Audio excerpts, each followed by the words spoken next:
วัสดีครับบัณฑิตทุกท่านผมผู้ช่วยศาสตราจารย์ดรธนงศักดิ์เกียวทะเลผู้อำนวยการสำนักงานบริหารพื้นที่ตากในนามของคณาจารย์บุคลากรนักศึกษามหาวิทยาลัยเทคโนโลยีราชมงคลล้านนาตากขอชื่นชมและแสดงความยินดีกับบัณฑิตทุกท่านที่ได้เข้าร่วมพระราชทานปฏิบัติในครั้งนี้บัณฑิตครับในห้วงเวลา2ปี3ปี4ปีที่บัณฑิตทุกท่านได้ศึกษาอยู่ในรั้วของมหาวิทยาลัยเทคโนโลยีราชมงคลล้านนาในทุกเขตพื้นที่กระผมเชื่อมั่นว่าบุคลากรของเราได้พัฒนาได้สอนนักศึกษาอย่างเต็มความสามารถเพื่อที่จะยกระดับคุณภาพนักศึกษาให้สู่เป้าหมายของมหาวิทยาลัยที่ตั้งไว้คือบัณฑิตนักปฏิบัติอย่างแท้จริงและในเวลาเดียวกัน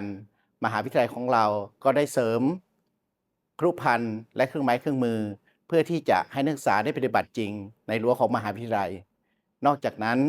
มหาวิทยาลัยยังได้สนับสนุนการจัดการศึกษาร่วมกับสถานประกอบการโดยให้นักศึกษาได้เข้าฝึกสาหกิจศึกษาซึ่งได้นำองค์ความรู้ที่ได้รับจากมหาวิทยาลัยไปฝึกปฏิบัติจริงในสถานประกอบการเป็นเวลาอย่างน้อยก็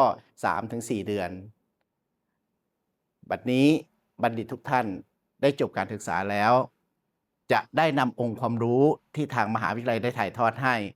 ไปใช้ในการปฏิบัติจริงทำงานจริงเพื่อที่จะพัฒนาตนเองและให้ประสบความสำเร็จในหน้าที่การงานผมขอฝากไว้อย่างหนึ่งว่าณปัจจุบันสถานการณ์โลกเปลี่ยนไปอย่างรวดเร็วโดยเฉพาะเทคโนโลยีด้าน AI อยากให้บัณฑิตทุกท่านได้หมั่นศึกษาเรียนรู้อย่างน้อยก็จะเป็นการพัฒนาตัวเองและพัฒนาองค์กรได้และในท้ายที่สุดนี้ขอให้บัณฑิตทุกท่านจงประสบความสำเร็จในหน้าที่การงาน